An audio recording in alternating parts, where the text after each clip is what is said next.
So I've chosen an exam question on the cash flow statement. So let's get started with today's revision show. Right, so looking at the information that we have in front of us, I'm going to quickly go through the information, not in too much of detail. So as you can see, I've got information extracted from the income statement. Let's grab a pen quickly. So we've got information from the income statement and notes on the 28th of Feb 2017. Then I've got an extract from the balance sheet, and as usual, they will give me the current financial year 2017 as well as the previous financial year, which is 2016. So remember, I've mentioned this before, you need to make sure you can differentiate between the previous year and the current year. You cannot mix the two. So obviously 2016 is my previous financial year, whereas 2017 is my current financial year. So I've got an extract, not the entire balance sheet. Then there's additional information. So I've got additional information on tangible assets. We'll read through this information as we complete the question. Trade and other receivable, trade and other payable.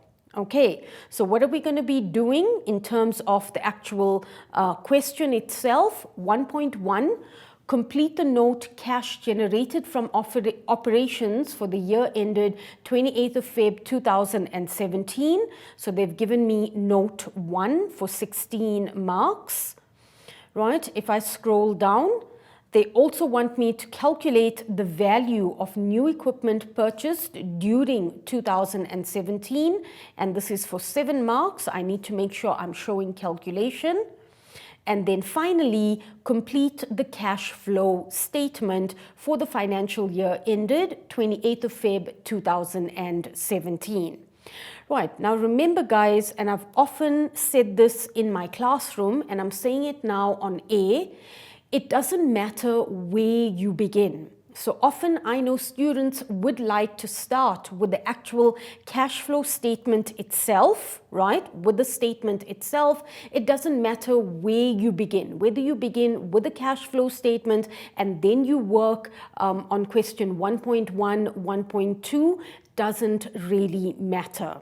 Okay, so we're going to now start with 1.1, but the moment I complete 1.1, I want to then move on to the actual cash flow statement because there's a number of calculations I would like to revise on. So I'm not necessarily going to go in order of the actual question itself or the layout of the answer sheet. Okay, right, so let's begin with note 1. Where we are completing the cash generated from operations for the year ended 28th of Feb 2017. So as you can see, obviously the note begins with profit before tax. So if I go to my income statement, I've got dividends paid and declared, I've got income tax, interest expense, depreciation on equipment, but they are not giving me net profit before tax, which means I've got to now start with a calculation. So remember guys, net profit before tax can be calculated by either reconstructing your appropriation account or you can look at the retained income note. Okay, so I know often students like to look at or reconstruct the retained income note, so let's do just that. Right, now remember, details are not important because this is a calculation. So I'm going to begin with retained income at the beginning of the year. So please remember, 2016 is the end of the previous financial year, or you can see it as the beginning of the current financial year.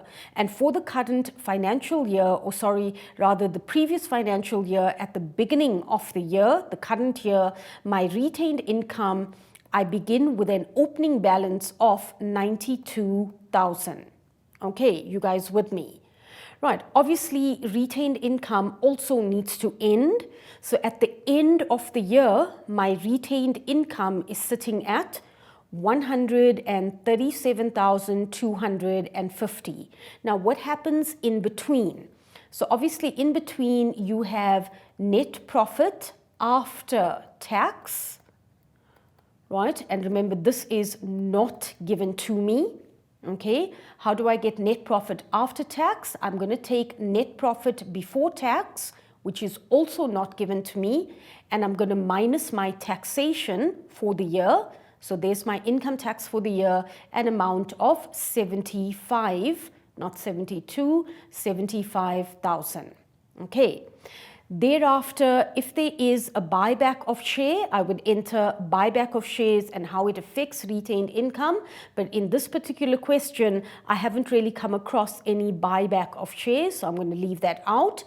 And then obviously your dividend expense for the year. So in other words, paid and recommended, interim plus final. So looking at the information, let me just erase this because you probably cannot see, right? So let's just get rid of that. And if we look at our dividends paid and declared for the year, so in other words, our interim and our final, it was an amount of 20,000, which is obviously subtracted. Okay, now remember guys what I said earlier on. Your focus is calculate net profit before tax. In other words, where I've got the question mark, this is what you are now calculating. Right, so all we're doing is we are working backwards. Okay, so what do I mean by working backwards? I start from the end. So on my calculator, I want you guys to watch what I'm doing.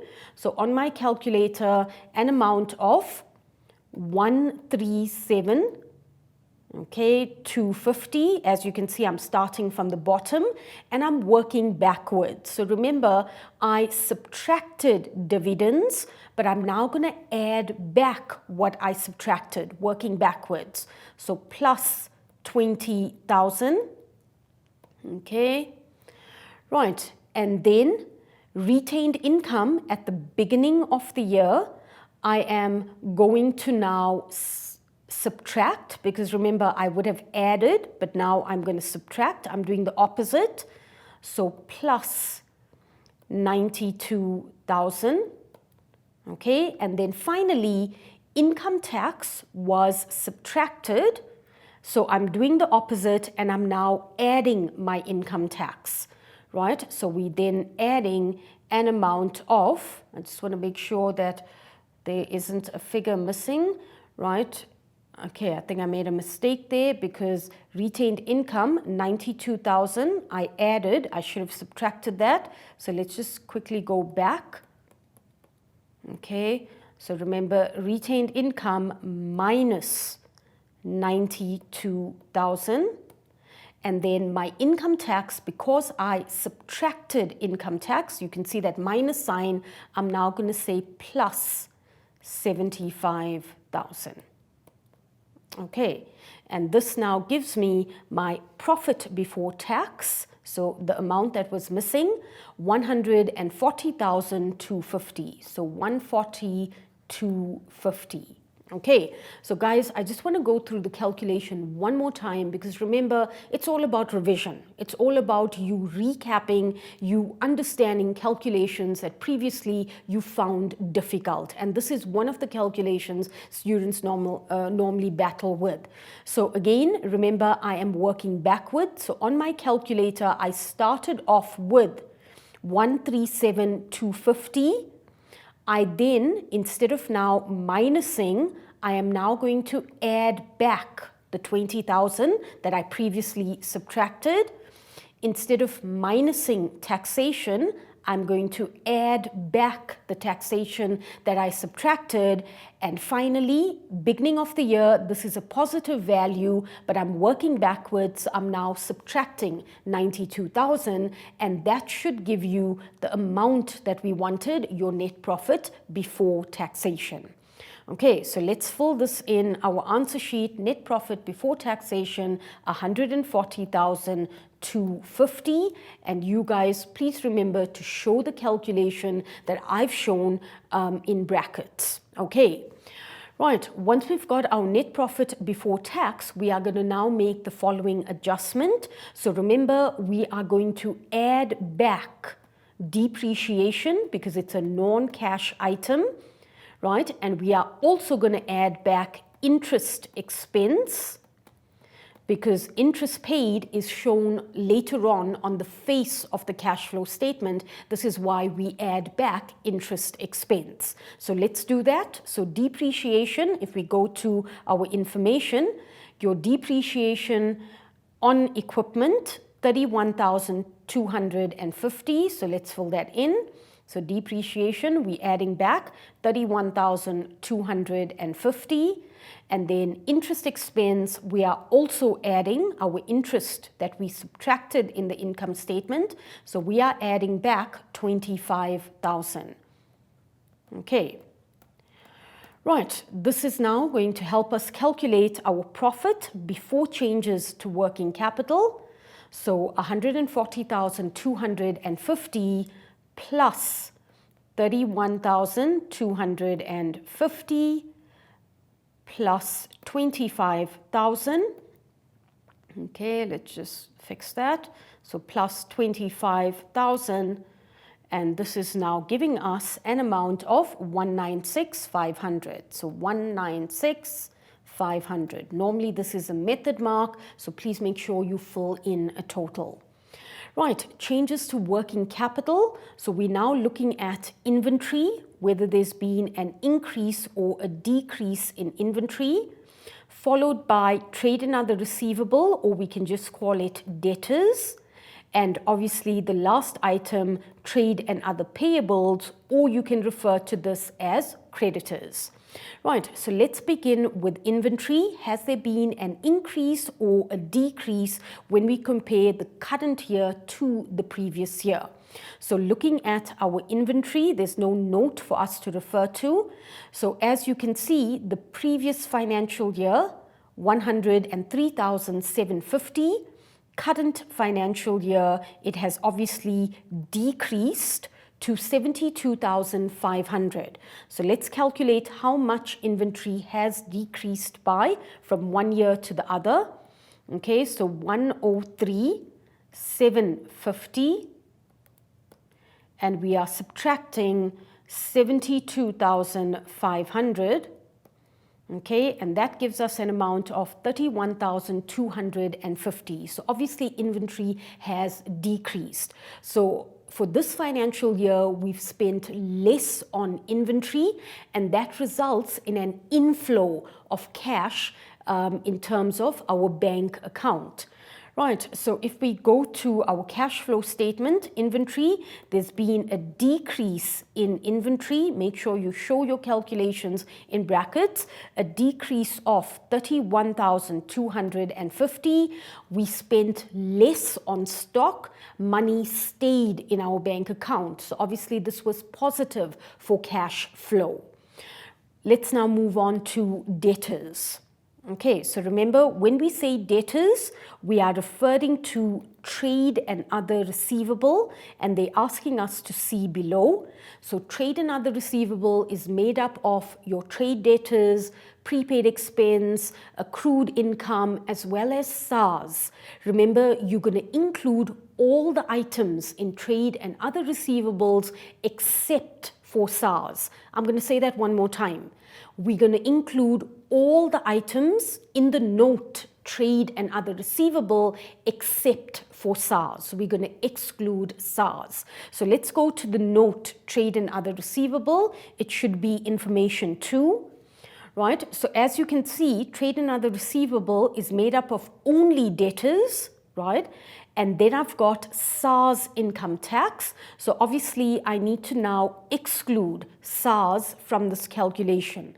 Please remember, guys, if you had prepaid expense, you had accrued income, you would include those amounts. But in this case, because we only have debtors, our focus is only on debtors. Okay, right. So once again, we are comparing the previous year to the current financial year, and as we can see, there's been an increase in your debtors. So from 34,000, it's gone up by 6,000 to 40,000. So the difference is obviously 6,000. Now, how does this impact on cash? An increase in debtors means I'm selling more on credit, but money is taking longer to go into my bank account. Remember, we are basically financing our debtors. So we're allowing them to buy on credit, but in the end, it's obviously costing the business in terms of cash flow.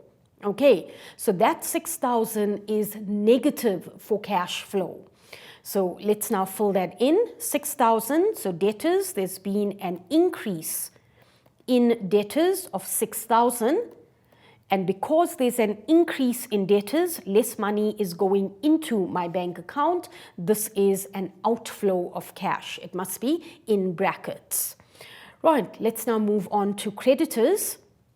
So once again, when we talk about creditors, we are referring to trade and other payables, and they're asking us to see below because obviously there's more information. Now again, guys, you did this at the beginning of the year. Trade and other payables is made up of a number of items. Creditors, accrued expense, deferred income, you might have SARS, PAYE, you could have pension fund, medical aid fund, and the list goes on. So you are going to include all the items in trade and other payables except for SARS and shareholders for dividends. So please remember that. Right, so if we go further down, so as you can see, trade and other payables made up of trade creditors, which is fine, but then I need to now exclude shareholders for dividend as well as SARS income tax. I need to exclude these items from my calculation. So in this case, I'm only comparing trade creditors. Again, remember, if you had accrued expense, deferred income, you would include those items. Right, so here, as we can see, there's been a decrease in our creditors. So from previous year to the current year, there's been a drop in my creditors. Right, so let's work out the decrease in creditors, 141,250. Okay, let's try that again, 250 minus 43,750, and our creditors decreased by 97,500. Now, what does this mean for cash flow? Obviously, we are paying our creditors, right? Because we're owing less. And because we're making a payment to our creditors, that money is leaving our bank account. So in terms of cash flow, it is an outflow of cash. Okay, so let's go to the actual note. So there's been a decrease in creditors. Again, show your calculations in brackets. And there's been a decrease of 97,500. And remember, guys, a decrease is less money in my bank account. It is an outflow. Okay, so as far as working capital is concerned, changes to working capital, let's work out what the net effect is. So I'm just going to clear that. So we've got an amount of 31,250. Then I've got a negative 6,000. So I'm going to obviously minus, and then a further negative of 97,500 because that was an outflow. So my working capital, there's been a decrease in working capital, 72,250. So in brackets, 72,250. Right, the net effect on cash generated from operations. So let's get our calculator out one more time. So obviously we've got negative 72,250 plus 196,500, and that is going to give us an amount of 124,250. So 124,250, which I'm now going to enter in my cash flow statement. So in my cash flow statement, cash generated from operations, that amount 124,250. 250. Okay.